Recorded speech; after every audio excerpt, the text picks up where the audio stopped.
सभी साथियों का आज के इस सेशन में हार्दिक स्वागत और अभिनंदन। साथियों, एग्ज़ाम का समय बहुत ही करीब आ चुका है और इस बचे समय में अपने को अच्छी तैयारियों के साथ सिलेक्शन है वो सुनिश्चित करना है। तो उसी के लिए अपन लगातार इस ऑनलाइन प्लेटफॉर्म पर प्रयास कर रहे हैं कि जो महत्वपूर्ण क्वेश्चन जो आपके एग्ज़ाम के लिए फ़ायदेमंद साबित हो सकते हैं वो इस ऑनलाइन प्लेटफॉर्म पर आपको उपलब्ध करवाए जा रहे हैं। निश्चित रूप से जो चीज़ बता रहे हैं वो आपके एग्ज़ाम के लिए मील का पत्थर साबित होंगी, ऐसी हमें आशा और विश्वास है। इसलिए जो भी साथी हमारे साथ पहली बार जुड़े हैं वो एक बार सेशन को शेयर कर दें और साथ में जिन्होंने चैनल को सब्सक्राइब नहीं किया है वो एक बार सब्सक्राइब कर लें, ताकि इस तरीके की जो वीडियो है वो आपको इस ऑनलाइन प्लेटफॉर्म पर उपलब्ध होती रहे। क्योंकि आज का सेशन है कुछ और महत्वपूर्ण जो ऑब्जेक्टिव क्वेश्चन है डिटेल से चर्चा करते हुए आज के सेशन में बात करेंगे और समझेंगे कि वो क्वेश्चन जो आपके एग्जाम में आ सकते हैं। तो फटाफट मैं आज का सेशन स्टार्ट करूं उससे पहले आप एक बार शेयर कर दीजिए ताकि आज के सेशन की शुरुआत हो जाए। देखो, आज के सेशन में कुछ महत्वपूर्ण जो आपके एमसीक्यूज हैं उस पर अपन बात करेंगे जो आपके एग्जाम के लिए फायदेमंद साबित हो सकते हैं। सिर्फ आपको इतना करना है कि फटाफट है वो आपको आंसर देना है। जो भी क्वेश्चन आपसे पूछा जाता है उसका जितना जल्दी हो सके उतना जल्दी आपको जवाब है वो देना है। कितना जल्दी आप जवाब दे सकते हो वो आप पे डिपेंड है कि आपकी तैयारी कैसी चल रही है। तो उसी के अनुसार जो पहला क्वेश्चन है वो है कि माध्य विचलन है ना, क्या है कि माध्य विचलन मीन डेविएशन निम्न में से किस आधार पर निकाला जाता है। जो आपका एमडी है मीन डेविएशन है वो किसके आधार पर निकाला जाता है? समांतर माध्य के आधार पर, मध्यिका के आधार पर, बहुलक के आधार पर या उपयुक्त सभी। बताओ, देखिए इसका सही आंसर क्या होगा, है ना। मीन डेविएशन है वो किसके आधार पर निकाला जाता है ना। तो देखो, मीन डेविएशन है जब निकालते हैं तो मीन डेविएशन है वो तीनों के आधार पर निकाला जाता है। मीन डेविएशन अपन समांतर माध्य के आधार पर भी निकाल सकते हैं, मीन डेविएशन अपन माध्यिका के आधार पर भी निकाल सकते हैं, मीन डेविएशन हम बहुलक के आधार पर भी निकाल सकते हैं। तो इसलिए इसका आंसर क्या हो जाएगा? उपयुक्त सभी। डी है वो इसका आंसर हो जाएगा, मीन डेविएशन। लेकिन यह कहा जाता है कि समांतर माध्य से अगर मीन डेविएशन निकालेंगे तो उसका योग हमेशा क्या आएगा? शून्य आएगा। यह ध्यान रखना कि समांतर माध्य से निकाले गए विचलनों का योग हमेशा शून्य होता है। समांतर माध्य से निकाले गए विचलनों का योग हमेशा शून्य होता है। यह आपको ध्यान में रखना है, ठीक है। बढ़े आगे, लीजिए आगे बढ़ते हैं अगले क्वेश्चन की ओर। अगला क्वेश्चन बताओ, देखिए इसका आंसर बताओ फटाफट। क्या स्टोर नियंत्रण पत्रक है ना, स्टोर नियंत्रण पत्रक ये क्या होता है? ये एक ऐसा पत्र होता है जब किसी भी सामान का जब स्टोर किया जाता है तो उस समय ये जारी किया जाता है। तो इसमें होता क्या है कि इसके अंतर्गत सामग्री की मात्रात्मक, मूल्यवान, निर्गमित और शेष सामग्री का लेखा होता है। इसमें सामग्री के मात्रात्मक विवरण व शेष सामग्री का लेखा होता है। इसमें सामग्री का मूल्यवान, निर्गमित, शेष सामग्री का लेखा होता है। इसमें केवल मात्रात्मक विवरण होता है। ये आपको बताना। बताओ, स्टोर नियंत्रण पत्रक है ना, इसके अंतर्गत क्या होता है? स्टोर नियंत्रण पत्रक है ना, स्टोर नियंत्रण पत्रक है ये एक तरीके से कार्ड होता है। जैसे आपने बिन कार्ड के नाम से सुना होगा कि बिन कार्ड है वो जिस स्टोर पे होता है उसके गेट है वहां पर आपको लटका हुआ मिलता और उसमें कोई भी सामान निकाला जाता है तो उसमें एंट्री कर दी जाती है ना। तो वैसा ही आपका स्टोर नियंत्रण पत्रक होता है। और परंतु सामग्री के साथ है ना, इसको क्या क्या सामग्री के साथ न रखकर सामग्री के अलावा कोई अलग फाइल है उसमें स्टोर नियंत्रण पत्रक को रखा जाता है, जिसके अंतर्गत सामग्री की मात्रा, मूल्यवान, निर्गमित और शेष सामग्री का लेखा है वो किया जाता है। इसलिए इसका ए है वो सही आंसर हो जाएगा। क्या हो जाएगा? ए है वो उसका सही आंसर हो जाएगा। स्टोर नियंत्रण पत्रक है वो आपका स्टोर से रिलेटेड होता है और ये माल के साथ न रखकर अलग एक फाइल में रखा जाता है, ठीक है। ओके, बढ़े आगे। अगला क्वेश्चन बताओ, देखिए इसका आंसर बताओ कि क्या पूछा है कि एक फर्म के उत्पादक के द्वारा अपनी स्वयं की पूंजी स्वयं का भवन, स्वयं के संसाधनों का उपयोग वस्तु के निर्माण और उत्पादन में उपयोग लेता है, ये अवधारणा है। भाई स्वयं की पूंजी है तो उस पर क्या मिलना चाहिए, ब्याज मिलना चाहिए, है ना। स्वयं का भवन है उसका क्या मिलना चाहिए, किराया मिलना चाहिए। स्वयं के संसाधन है उनकी भी क्या मिलनी चाहिए, भाई उन पे प्रॉफिट मिलना चाहिए, है ना। लेकिन उन सब का उपयोग करता है। तो ये कौन सी अवधारणा है, मानी गई लागत, अवसर लागत, डूबी हुई लागत या प्रासंगिक लागत, ये आपको बताना है ना। तो अगर कहीं ऐसा क्वेश्चन आए जिसमें एक फर्म के जो उत्पादक है वो अपनी स्वयं की पूंजी, स्वयं का भवन और स्वयं के संसाधनों का व्यापार में करता है, तो उसके लिए जो अवधारणा आती है वो आपकी आती है मानी गई लागत। इसको सिर्फ माना जाता है ना।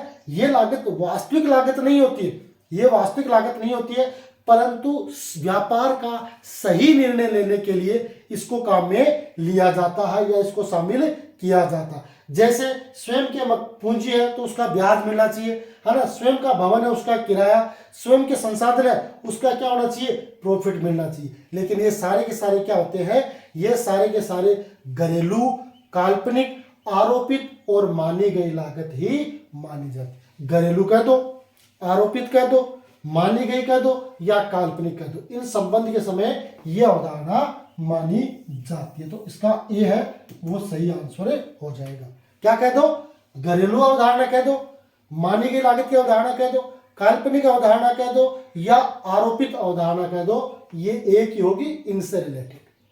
ठीक है, ओके, बढ़ जाए आगे अगले क्वेश्चन की ओर। चलो अगले क्वेश्चन की ओर। ये पूछा आपसे क्वेश्चन भारतीय कॉस्ट एंड वर्क्स ICWI की, है ना। Indian cost and works accountant संस्था की स्थापना एक गारंटी द्वारा सीमित कंपनी के रूप में कब की गई थी। एक तो देखो स्थापना की गई थी और एक अधिनियम बनाया गया था, दो चीजें इसमें शामिल की जाती है। बताओ देखें, 1946 में, 1944 में, 1950 में, 1965 में। बताओ देखें आपके अनुसार इसका सही आंसर क्या होना चाहिए, which is the right answer. बताओ फटाफट कमेंट बॉक्स में, इसका जवाब है वो आपका आना चाहिए, क्योंकि जवाब देने में किसी प्रकार का कोई पैसा नहीं लगता है, फ्री ऑफ कॉस्ट होता है, अपने आप को चेक करने का मौका होता है। अगर आपने कोई गलत आंसर भी दे दिया तो कोई प्रभाव नहीं पड़ने वाला है। कई बार अपना ये भी होता है कि अगर मैं गलत हो गया तो लोग सोचेंगे मैं इसने आंसर गलत दे दिया। नहीं, मैंने ऐसे ऐसे भी साथियों को देखा है कि जिन्होंने टेस्ट पेपर दिए उसमें उनके नंबर कम थे, लेकिन एक मेन एग्जाम है उनमें उनके नंबर ज़्यादा थे और उनका सिलेक्शन भी हुआ है। तो घबराने की कहीं कोई ज़रूरत नहीं है, खुद पे विश्वास रखो, हमेशा प्रेरित होते रहो, है ना। दूसरों से जलना नहीं है, दूसरों से प्रेरित होना कि देखो ये इतना पढ़ रहा तो मेरे को भी इतना पढ़ना है ना। अपने को भी टारगेट है वो RES का है, वो अचीव करना है और उसके लिए अपने को लगातार प्रयास करना पड़ेगा, मेहनत करनी पड़ेगी। तो देखिए भारतीय कॉस्ट एंड वर्क्स अकाउंटेंट संस्था एक सीमित गारंटी द्वारा कंपनी द्वारा हुई थी, वो 1944 में हुई थी। तो इसका आंसर तो क्या हो जाएगा, बी इसका आंसर हो जाएगा। लेकिन अगर बात करें अधिनियम की तो ICWAI अधिनियम है वो 1959 को पारित किया गया था, है ना। जिसको क्या कहा था, जिसके तहत भारतीय कॉस्ट एंड वर्क्स अकाउंटेंट संस्था की स्थापना की गई थी और जिसका मुख्यालय कहाँ है, कोलकाता में है। अधिनियम यानी गारंटी द्वारा सीमित कंपनी की स्थापना 1944 में कर दी गई थी, लेकिन 1959 में एक अधिनियम बनाया गया था और उसमें यह था कि जिसका मुख्य उद्देश्य जो आपके लागत लेखांकन के जो संबंधित जो भी कार्मिक है उनको प्रशिक्षण देना और लेखांकन के लिए जो नियम है, जो अवधारणा है, जो उनका पालन करने के लिए प्रेरित करना। और उसके लिए जो अधिनियम बना था वो 1959 में बना था और उसका जो मुख्यालय है वो कोलकाता में रखा गया था। ठीक है, आगे बात समझ में, तो ये अपने को ध्यान में रखना है। बढ़े आगे, अगला क्वेश्चन न्यूमेरिकल क्वेश्चन है। ऐसा क्वेश्चन है वो परीक्षा में आपको देखने को मिल सकता है कि क्या पूछा है कि एक फर्म का लाभ मात्रा अनुपात 60%, जिसको क्या कहते हैं, PV ratio, profit volume ratio कितना है 60%, है ना। तथा एक उत्पाद की परिवर्तनशील लागत क्या है, वेरिएबल कॉस्ट 360 रुपए, है ना। तो उसका विक्रय मूल्य आपको ज्ञात करना है, कितना होगा 400, 800, 900 या 600। बताओ देखिए, बताओ देखें, फटाफट बताओ, बताओ। तो देखो, माना एक फर्म का पीवी रेशियो 60% और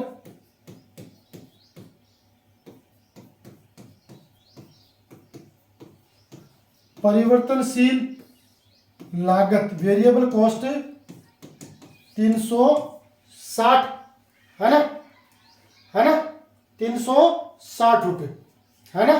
तो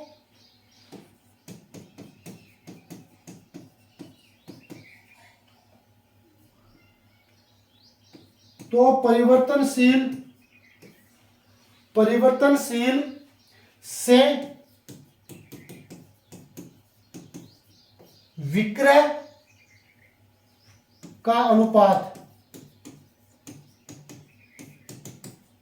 विक्रय का अनुपात 40%, कि भाई टोटल पीवी रेशियो 60% है और कॉस्ट है वेरिएबल 360, टोटल परसेंट होता है 100, है ना। तो पीवी रेशियो 60 आ गया, तो इसका मतलब विक्रय का अनुपात कितना आ गया, 40% आ गया है। तो विक्रय मूल्य होगा, तो विक्रय मूल्य होगा, है ना, कितना होगा 360/40 मल्टीप्लाई 100, क्योंकि अब इसको 100 पे ले लेना। तो ये बिंदु से ये बिंदु और ये, तो ये 9 चौक 36, 90 को 10 से गुणा करेंगे तो 900 रुपये। तो इसका आंसर क्या आ जाएगा, सी है वो इसका सही आंसर हो जाएगा। बताओ देखें, अब किसी को कोई डाउट है क्या, कर लो नोट, एक बार नोट करना चाहो तो।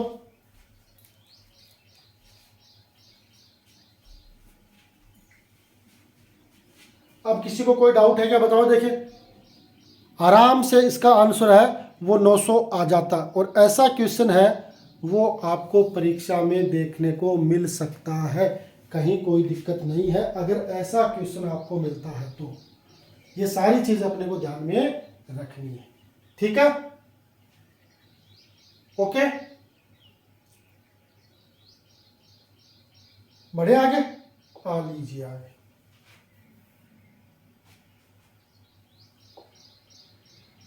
बताओ देखिए, इसका आंसर बताओ। समामेलन पर वसूली खाता, जो एक नाममात्र खाता होता है, किसकी पुस्तकों में खोला जाता है, क्रेता जो खरीदता है उसकी पुस्तकों में, विक्रेता जो बेचता है उसकी पुस्तकों में, खरीद और विक्रेता दोनों की में, या उपयुक्त में से कोई नहीं। आपने देखा हुआ वसूली का मतलब क्या हो गया, रियलाइजेशन अकाउंट, रियलाइजेशन अकाउंट जो एक फर्म के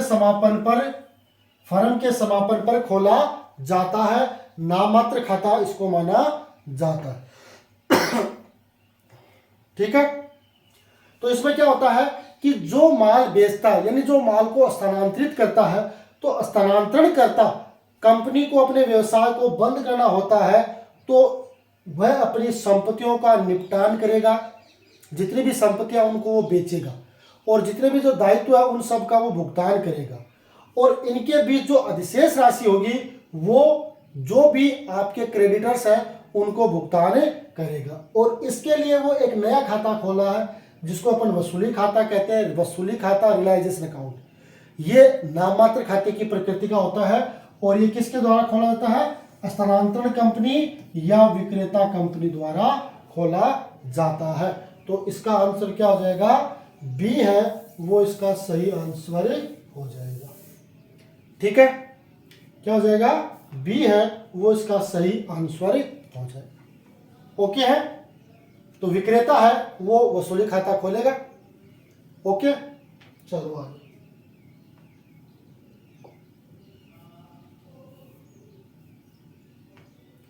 अब बताओ, देखिए इसका आंसर।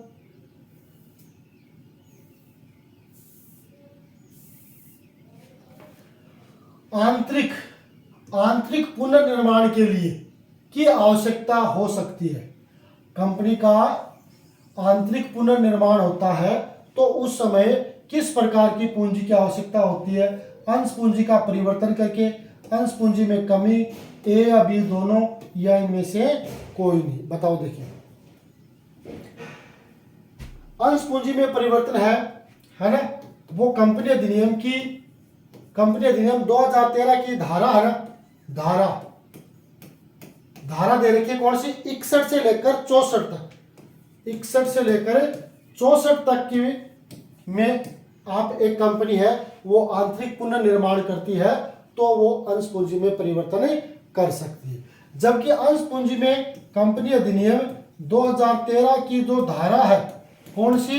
66, उसमें अंश पूंजी में कमी के बारे में बताया गया है कि भाई एक कंपनी अपनी का आंतरिक पुनर्निर्माण करती है तो वहां पर ये दोनों ऑप्शन वो अपना सकती है।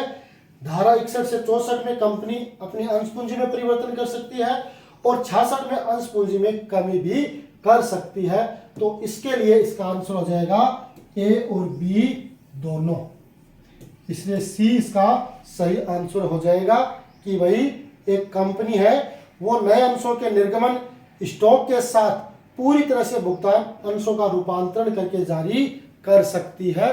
वो स्पष्ट रूप से धारा 61 से 64 और 66 में लिखा हुआ है। ठीक है, बढ़े आगे।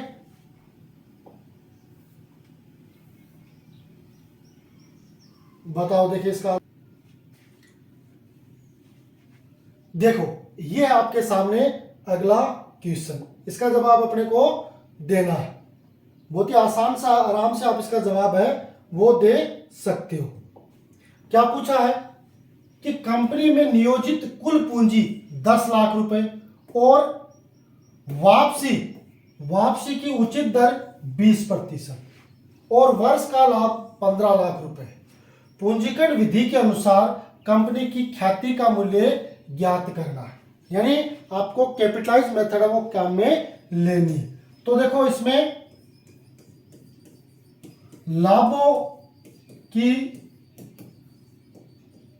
लाभों की पूंजीकरण विधि ये अपने को ज्ञात करनी है ना। लाभों की पूंजीकरण विधि से अपने को ज्ञात करना। अब इसमें ज्ञात करते हैं तो अपन ख्याति कैसे ज्ञात करते हैं? ख्याति बराबर पूंजीकृत मूल्य माइनस विनियोजित या नियोजित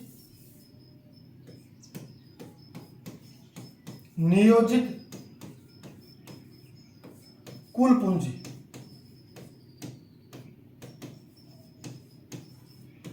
ठीक है, ये इसका फॉर्मूला है। अब अपने पास नियोजित पूंजी तो है कितनी? 10 लाख रुपए, लेकिन अपने पास पंजीकृत पूंजी नहीं है तो अपने को पंजीकृत पूंजी या पूंजीकृत चाहिए।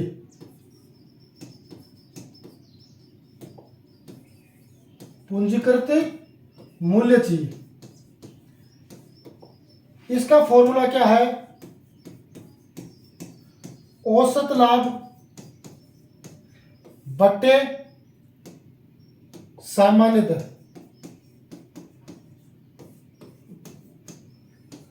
अब देखो यहां पर अपने पास औसत लाभ कितना दे रखा है? 15 लाख। सामान्य दर कितनी दे रखी है?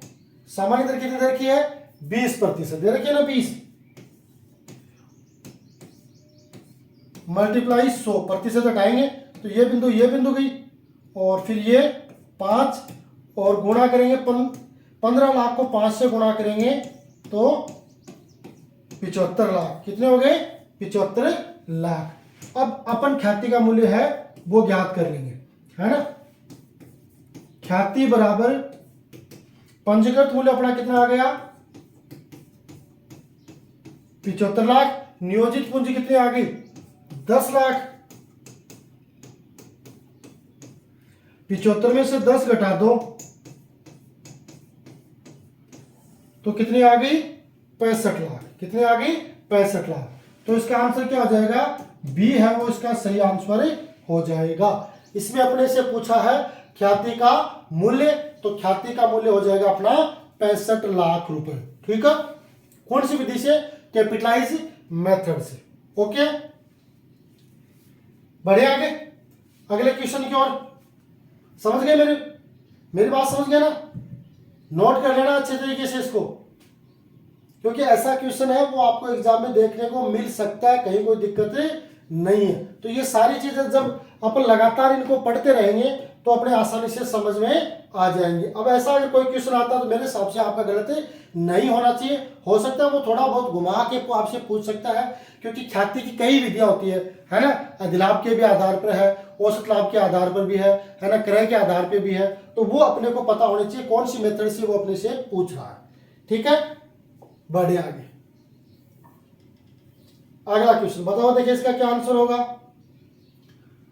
आसान सा है कि एक कंपनी में लाभांश प्रति अंश 2 रुपए, प्रति अंश अर्जन 5 रुपए, अंशों का बाजार मूल्य 25 रुपए है। आपको प्राप्ति क्या होगी, 20%, 12.5%, 8% या 25%। तो अपने को ज्ञात करना पड़ेगा कौन सा, यील्ड रेशियो। कौन सा, यील्ड रेशियो अपने को ज्ञात करना पड़ेगा। यील्ड रेशियो का फॉर्मूला क्या होता है, ईपीएस। ईपीएस यानी अर्निंग पर शेयर बटे एमपीएस, मार्केट पर शेयर, मल्टीप्लाई 100। यील्ड रेशियो की बात आती है तो उसका फॉर्मूला आता है ईपीएस यानी अर्निंग पर शेयर बटे मार्केट प्राइस पर शेयर, मल्टीप्लाई 100। अब अर्निंग पर शेयर कितना है 5, एमपीएस कितना है 25 और ये 100। अब ये हो जाएगा आपका 4 और ये 5 का 20, तो कितना आ जाएगा 20%, यानी ए इसका सही आंसर हो जाएगा। ठीक है, ए क्या होगा, इसका राइट आंसर हो जाएगा। ठीक है, ओके, समझ गए मेरी बात। तो ये अगर ऐसा क्वेश्चन आता है तो यील्ड रेशियो आपसे पूछा जाता है तो उसका फॉर्मूला है ईपीएस बटे एमपीएस मल्टीप्लाई 100 आपको काम में लेना है और रेट ऑफ परसेंट आ जाएगी। ठीक है, बढ़े आगे। अगला क्वेश्चन बताओ, देखिए इसका जवाब तो आराम से दे दोगे। इसके जवाब में तो आपको किसी प्रकार की कोई दिक्कत मेरे हिसाब से नहीं होनी चाहिए, है ना। बहुत ही आसान सा क्वेश्चन है, बहुत ही आसान सा क्वेश्चन है कि गैर लाभकारी संगठनों के उदाहरण। गैर लाभकारी संगठन एनजीओ, नॉन प्रॉफिट ऑर्गेनाइजेशन होती है, वो आपकी गैर लाभकारी संगठन होते हैं। तो गैर लाभकारी संगठनों के उदाहरण है आपका कोई स्पोर्ट्स क्लब है, शिक्षण संस्थान है, सार्वजनिक अस्पताल है या उपयुक्त सभी है, बता देखो।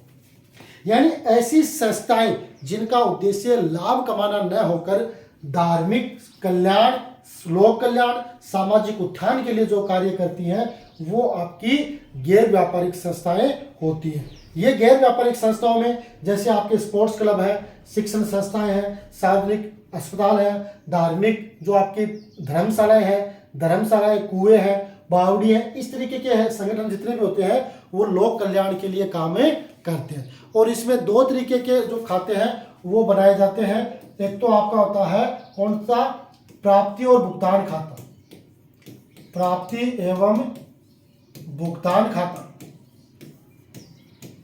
प्राप्ति और भुगतान खाता जिसे रिसिप्ट एंड पेमेंट अकाउंट कहते हैं।